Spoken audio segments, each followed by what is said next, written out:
eu não vou falar em alguns pontos, porque já são óbvios, mas eu vou pontuar. É prioridade absoluta dessa direção, concurso e plano de carreira. Isso já foi dito, escrito. Sem um concurso e sem um plano de carreira, a história do IBGE pode se encerrar ou pode se tornar um pouco melancólica em função da nossa impossibilidade de realizar determinadas pesquisas. A preocupação da direção é permanentemente comunicar isso ao Ministério, quer dizer, cada vez de forma mais incisiva, mas está claro para todos que o impacto da não realização do concurso pedido de 1.800 pessoas e ter a discussão de um plano de carreiras efetiva vai trazer sérios danos ao IBGE. Não é desejo de ninguém, porém, nós temos que lidar com essa realidade e preparar para atuar. Bom, vamos, algumas questões que eu quero levantar, não são todas e tal, e eu me propus a seguir uma coisa que eu dificilmente consigo fazer, um enredo escrito, mas vou tentar. Primeiro, eu queria dizer a minha impressão do Congresso. Eu olhei o programa do Congresso, eu acho que cobre, estava comentando agora com Suzana, cobre bastante bem uma série de questões que nós precisamos ter discutidas e aprofundadas. É uma excelente programação. Eu acho que eu não só acho, eu espero que o resultado disso venha a colaborar fortemente para as nossas reflexões futuras. Dentro dos pontos que eu queria colocar, e vou tentar não ser muito extensivo no meu tempo, o que é o IBGE? Mais ou menos assim, qual é a visão do IBGE? Uma coisa muito simples. O IBGE é um órgão estratégico do Estado brasileiro, ponto. A gente não tem que discutir muito essas questões. Estratégico significa que o Estado não existe sem o IBGE. Isso é muito simples, é isso. Não se tem que discutir muito mais que isso. O IBGE é o coordenador do Sistema Estatístico Nacional. Isso está no Decreto-Lei de 1967. É uma lindeza, porque o coordenador, o Sistema Estatístico, o IBGE coordena um ente inexistente. Até hoje, o sistema de estatísticos, inclusive o sistema estatístico nacional, porque a geografia e a cartografia foram colocados à parte no decreto, mas elas constam. Então, primeira questão é que, na nossa origem, nós estamos com um papel que não só de gerar os nossos dados, mas também de coordenar um ente que não existe. Por que eu estou falando isso? Porque uma das questões que eu vou tocar na frente é a ideia do marco regulatório, nós temos que retomar essa ideia de construção de um sistema de estatística e já informação nacional. O IBGE não é o único dentro desse sistema, e isso tudo não pode ser esquecido. Um pouco da gente, quer dizer, alguns pontos que a Ana colocou na apresentação do discurso dela são importantes. Quer dizer, a ideia do IBGE ele tem 82 anos, agora terça-feira a gente comemora, e ele construiu algumas questões que são muito importantes a gente ter em conta. Primeiro, a questão da credibilidade. O IBGE é um instituto hoje que inclusive, segundo o IBGE, que a gente brinca, quer dizer, veio uma marca. O IBGE é símbolo de credibilidade. E é símbolo de credibilidade não só pela sua produção, mas pela idoneidade, respeitabilidade e credibilidade, seja do corpo técnico. Isso é indissociável. E, obviamente, os problemas de concurso e falta de pessoal podem vir a atingir isso fortemente. A gente tem que estar profundamente atento a isso. Não dá para a gente não pensar que existe uma relação fortíssima, já que a estatística existe uma correlação altíssima entre credibilidade e corpo técnico. A gente não pode, em nenhum momento, deixar cair, vamos dizer, essa bola. Aí, na questão do debate democrático, eu resolvi dar certos palpites, que eu me preocupo muito com essa questão. O que seria, quer dizer, na verdade, o que é o debate democrático, um pouco na minha concepção? Esse debate, um debate democrático, ele se faz sobre questões que permitam você evoluir para um ambiente melhor. Quer dizer, a evolução para, vamos dizer, um ambiente melhor é essencialmente baseado num debate democrático.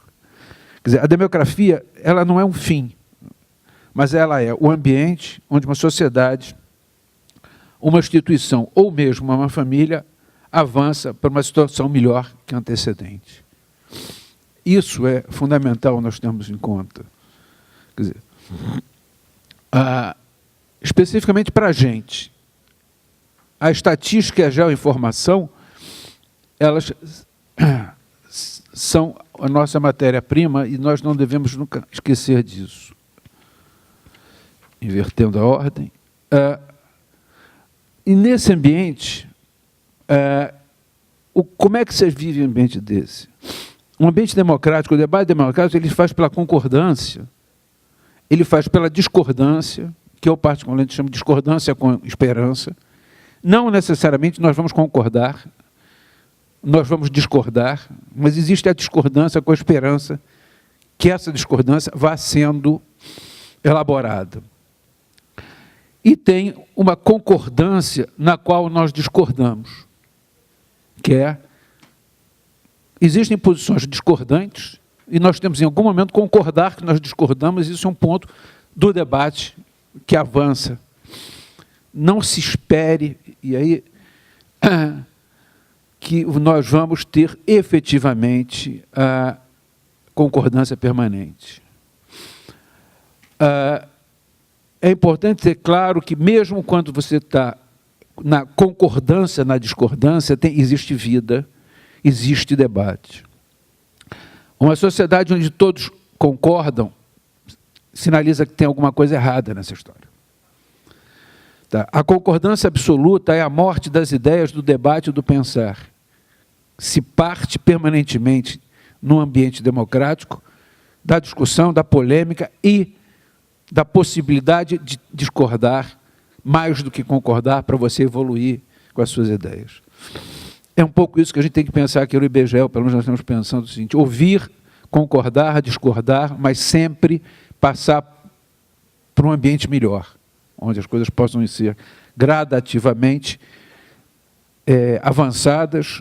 Nós não vamos concordar, mas nós vamos avançar numa discordância maior.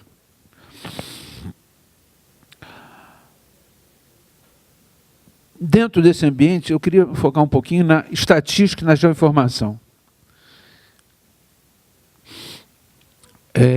Eu, quando era coordenador, a gente divulgava dados, eu dizia várias vezes que a gente, no IBGE, tem que ter noção de quando a gente sai para aquela sala lá da coordenação, para fazer uma coletiva na imprensa, e você divulga um dado às 9 horas da manhã, às 9 horas e 1 segundo, esse dado impactou o mundo. Ele é ouvido na Bolsa de Nova York, na Bolsa de sei lá o quê, e aqui. Se nós não tivermos dimensão do que a gente faz, a gente não vai nunca entender o que é o IBGE. Nós afetamos as vidas das pessoas. Esse impacto vai ser nas decisões de política pública, nas empresariais, ou nas famílias, ou apenas por um conhecimento da realidade. E esse apenas está entre aspas. Tá? Isso é o que a gente faz. Essencialmente, boa estatística é essencial para a democracia. A pergunta é, o que é fazer uma boa estatística?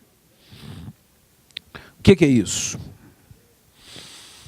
É interessante, porque historicamente, quem já leu aqueles alfarrábios da história do IBGE, a história da estatística, a estatística surge como uma contabilidade do Estado.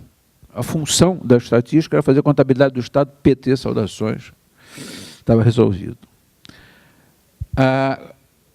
Com o avançar do tempo, se começou a dizer, peraí, não é bem isso. A boa estatística e a geoinformação permitem que decisões sejam feitas pela sociedade e devem ser usadas por todos e não apenas por um extrato social ou extrato de poder. Essa é a nossa lógica. O que nós produzimos são bens públicos, mas para serem caracterizados como bens públicos, eles devem ser não apenas produzidos, mas fundamentalmente bem comunicados. A relação do IBGE não é apenas da produção da informação, da geoinformação, da estatística, mas uma preocupação fundamental com o seu uso. Como nós vamos passar para a sociedade. A sua compreensão, a sua utilidade e seu uso são chaves na função do Instituto como o IBGE. O nosso foco deve ser sempre na utilidade do que nós produzimos. Se o que nós produzimos se torna inútil, não é mais um produto de estatística ou de informação. Para isso, obviamente, a gente tem que ouvir o tempo inteiro e identificar as demandas o tempo todo. A utilidade, só assim, serve ao cidadão. Serve ao debate democrático, às decisões que podem ser baseadas em evidências e não especulações. Eu já peguei um texto sobre isso que diz o seguinte: se o cidadão não conhece, não entende e não confia, ele não vai usar e não acredita. Então, conhecer, entender e confiar é fundamental. E aí entra uma questão chave hoje, que eu particularmente chamo a atenção, que é a gente fala em a utilidade, a relevância, mas tem a tal da acessibilidade. E aí, quando a gente fala em acessibilidade, de vez em quando diz, acessível tem que estar disponível, tem que estar na internet, tem que estar no Twitter, tem que estar dados abertos. Aquele papo todo que a gente tem ouvido, que é importante, sem dúvida nenhuma. Mas, mais que isso, ela tem que ser inteligível. Para ser inteligível, nós temos que ter a responsabilidade sobre o que eu hoje chamo de uma narrativa do dado. Um comentário. A nossa informação não pode sair sem que ela seja preparada para ser compreendida, não pelos especialistas, não apenas pelos usuários que nos apurrinham diariamente pedindo dado, que a gente tem que aguentar, alguns justamente, outros simplesmente para criar problema, mas por todos. Essa questão da gente se preocupar com a narrativa, ter a preocupação que os nossos dados sejam compreendidos, é chave na questão da democracia. Essa é a nossa responsabilidade. Produzir, mas narrar a informação de forma que todos a compreendam. A gente tem que lidar, eu tenho brincado sistematicamente sobre isso, mas eu acho que é uma brincadeira chave. A gente está sempre acostumado a dizer o seguinte, a gente divulgou o índice de preço. Aí tem sempre alguém que vira para um funcionário do IBGE, um servidor do IBGE na rua e diz, essa inflação não é a lá de casa. Isso é fundamental, a gente prestar atenção nessa questão, porque é importante mostrar que a inflação que a gente divulga não é a lá de casa, não. Mas é a correta. Aí tem toda aquela... Não vamos começar com a média, sei lá o quê, não. Tem que explicar isso sem dizer que é uma média ponderada em cima de um dado da POF, etc. Essa narrativa que é fundamental. E eu acho que isso, a gente se preocupar cada vez mais com isso, faz parte da penetração democrática, da colaboração que o IBGE tem à democracia. Obviamente, sem falar na produção e em todas as outras questões que a gente já tem levantado. Aproveitando de falar em narrativa, eu queria falar em comunicação nos tempos atuais. Ana também tocou isso uma hora. Hoje a gente vive Big Data, Fake News, etc. Isso é um desafio enorme para os institutos de estatística. Você tem que estar, quer dizer, você, o Instituto de Estatística, nós, temos que estar cada vez mais atentos, porque nós somos os produtores da informação oficial, cuidada, e cada vez mais você tem informação no mundo. Você pode dizer que nós temos competidores, nós temos pessoas que estão nos denegrindo, mas a chave dessa história é nós não esquecermos que não é mais uma coisa simples você divulgar dado. Não é uma coisa simples você lidar com uma situação onde você tem 1 milhão de produtores. Eu fui apresentado aos colegas argentinos aqui e me lembrei de um caso que eu acho um caso importante sobre isso, sobre a informação. Nos anos duros do INDEC, recentes, um ex-ministro, o Alberto Carvalho, criou um instituto de estudos de preço e produzia preços em paralelo ao INDEC. Isso, naquele momento, várias pessoas produziram uma discussão. Mas o pior não é isso.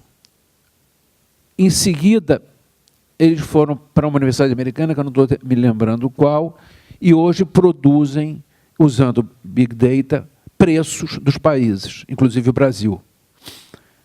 E esses preços, em vários momentos, são usados como referência dos preços para o Brasil.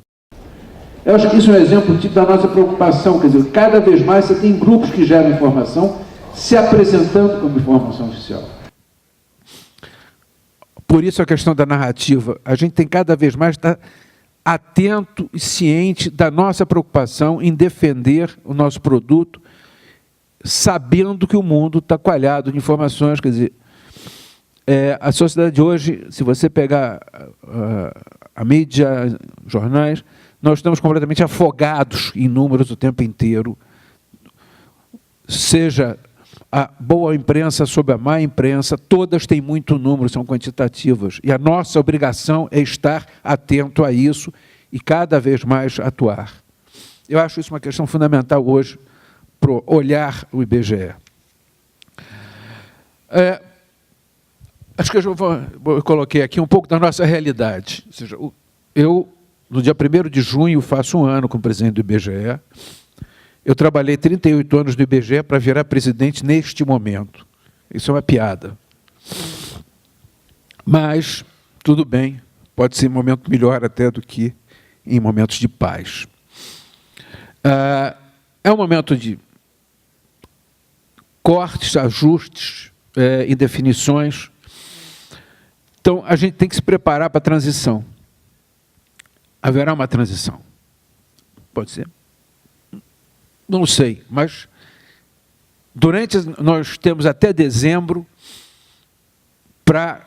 e isso é uma ideia do presidente, do conselho diretor, nós temos que deixar coisas para a transição. Coisas são o quê? A nossa lei estatística é de 1973.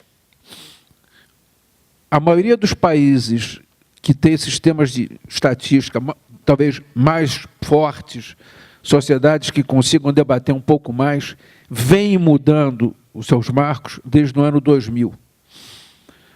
Muita coisa tem mudado e as leis estatísticas estão sendo repensadas. Então, uma das preocupações dessa direção é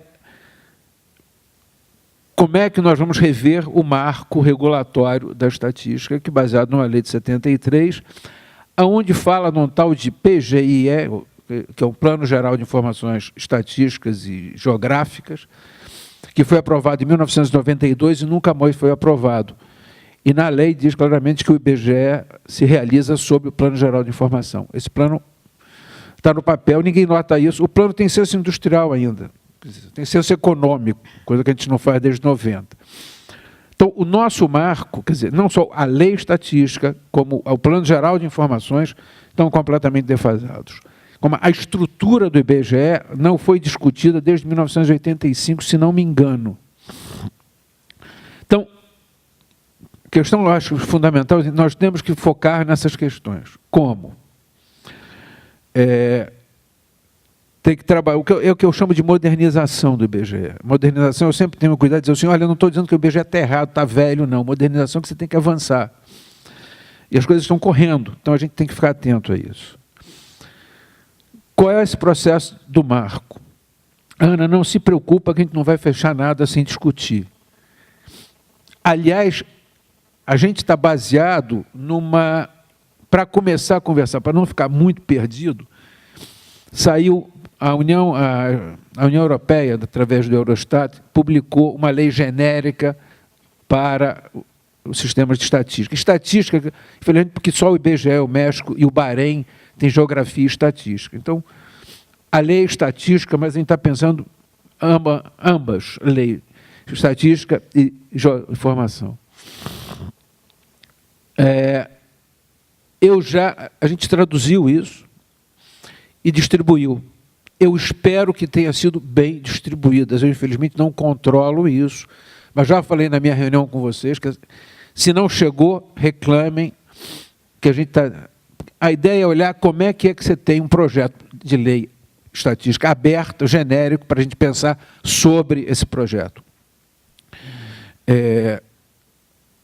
Existem outros documentos que estão sendo discutidos sobre isso. Todos esses documentos estão disponíveis. Eu tenho pedido para distribuir, eu tenho plena consciência de que as distribuições são meio capengas nessa casa. Portanto, eu comunico, vocês reclamam que a gente espalha.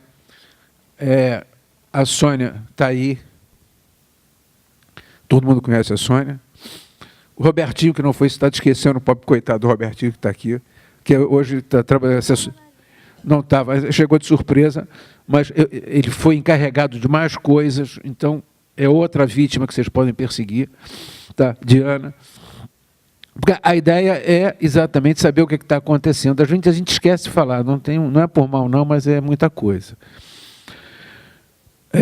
Então, essa discussão é o que é essa lei? A lei, além do blá blá blá tradicional de uma lei, é pensar como é que você vai trabalhar em novas formas de organização, e aí sim, principalmente do chamado sistema. Eu sou dos anos antes de 80, eu falo Sistema Nacional de Informações, eu arrepio. Para o pessoal mais velho, sabe aqui, que para entrar no IBGE você passava pelo SNI. Eu fiquei 3 meses esperando a minha liberação, morrendo de medo em casa. Então, Sistema Nacional de Informações Estatísticas, ou Geoinformação, um nome qualquer que a gente vai dar, vai discutir. Mas a ideia é que o IBGE não tem o monopólio da informação, mas é o coordenador. E a gente tem que começar a propor parcerias, a união dos produtores de informação sobre uma estrutura regulatória baseada nos princípios fundamentais, nas boas práticas da estatística, nessa lógica de que a informação é uma questão chave para a democracia. Nós não podemos ficar sozinhos nessa história, está na lei, mas esse marco, a discussão que nós queremos trazer, é não só para o IBGE, mas também para o sistema como um todo. A gente vai resolver isso esse ano? Não. Vai resolver ano que vem? Tenho a menor ideia. Mas a gente tem que plantar essa ideia. A gente tem que colocar no debate que não dá mais para continuar com uma lei de 1973, onde, 73, eu estava na universidade, o computador era no 7044 da IBM, que pesava 1 tonelada, do IBGE era uma coisa equivalente. Mudou. Hoje a gente tem um outro mundo que a gente tem que se olhar. Modernização é pensar no processo de trabalho do IBGE, questões de qualidade, mudar os processos de trabalho, quer dizer, trabalhar com uma gestão mais próxima do risco, quer dizer, olhar exatamente como é que a gente pode melhorar todos esses processos. Isso é uma discussão interna. Capacitação do quadro, isso é chave. Não dá para não pensar em capacitar o quadro permanente. E capacitar, eu estou falando, é capacitar em termos, mas é capacitar em inglês também. A gente tem que preocupar em capacitar as pessoas que não tiveram oportunidade de estudar uma língua a falar essa língua, porque hoje a inserção internacional passa pelo inglês. A gente não pode achar que vai dar curso de amostragem, ou de séries temporais, ou que seja, ou geografia. Isso afeta a instituição. E quando eu falo isso, eu estou pensando em instituição, inclusive a unidade estadual e agência, não é? Esse ano, a gente está mandando 3 chefes de unidade estadual para um seminário sobre administração pública. Isso é ideia de começar a capacitar também na área de gestão. Aliás, já foram, a gente está querendo voltar. A gente tem que repensar a estrutura organizacional do IBGE. Isso é um debate. A estrutura é velha. Pode ser adequada, não sei, mas ela é velha. Ela pode ser rejuvenescida ou mudada, mas a gente tem que pensar como é que nós temos tantas diretorias. O estatuto que foi citado, a gente recolheu o estatuto, a gente está com o estatuto provisório, mas não dá para continuar, inclusive, com a distribuição de cargos como é feita. Inclusive nas unidades estaduais, existe uma simetria completa nos cargos. Nós necessitamos reformular, incluir a estrutura de gestão do IBGE, a estrutura de cargos inteira, repensar sobre isso. Eu não tenho a menor solução para isso, eu sei que a gente tem que pensar. Questão de parcerias. Acesso a registro administrativo. A gente não pode achar que a gente vai ficar gastando dinheiro público fazendo pesquisa que, por exemplo, um órgão faz. Exemplo, o imposto de renda da pessoa jurídica, que é uma luta do IBGE para ter acesso. A gente pode melhorar nossas pesquisas por empresa se a gente tiver um compartilhamento de dados com a Receita Federal. Não dá para continuar um estado estanque onde a Receita é um império, o IBGE é outro império, meio caduco, capenga, mas é. Sabe? Não dá para a gente não ter acesso à nota fiscal eletrônica, não dá para ter acesso a informações que barateiam o nosso trabalho, diminuem o nosso trabalho e, principalmente, vão aprimorar o trabalho das equipes técnicas. Ou seja, quanto mais informação, mais estímulo os funcionários vão ter, eles vão ter mais forma de pensar. Isso pode ser descentralizado. A gente está fazendo pequenos projetos. A gente começou com a Amapá, de nota fiscal, o Maranhão está atrás de mim, Ceará, São Paulo. A ideia é que cada vez mais você possa trabalhar nessas unidades pensando em projetos, usando, por exemplo, a nota fiscal eletrônica e a informação local. Bom, isso são as visões fundamentais que a gente tem que analisar e discutir. Por fim, eu acho que eu já falei demais, mas uma coisa que me preocupa é a inserção internacional. O IBGE foi excluído, nos últimos anos, dos fóruns internacionais. A gente foi completamente esquecido, não ia, era uma dificuldade quem conseguir viajar. A gente tem, já há algum tempo, tentado recuperar isso. Quer dizer, é fundamental que as equipes do IBGE estejam presentes nas reuniões internacionais, que estejam presentes para conhecer o que está sendo feito, atualizar e colocar o IBGE dentro dos institutos de estatística que têm participação nas discussões, não só aqui dentro, mas nas discussões internacionais. Isso já tem razoavelmente funcionado. A gente só, numa mudança dessa história, e a ideia é o seguinte, para todos que estiverem envolvidos viajarem e participarem dessa discussão maior internacional. E o que está revertendo, que eu realmente fico satisfeito, queria terminar com isso, porque a gente conseguiu, nesse momento, mandando gente para fora, a gente, esse ano, das nossas viagens, 29 viagens nós tivemos ônus e 39 convidaram a gente e pagaram para o IBGE. Isso é um caminho importante, isso é um caminho de você cada vez mais mostrar o trabalho da gente e, com isso, o reconhecimento internacional vem e a sua presença vem e o financiamento vem. Isso está acontecendo, isso faz parte das linhas que eu considero prioritárias na formação, na capacitação, na formação e também na inserção do IBGE de forma internacional.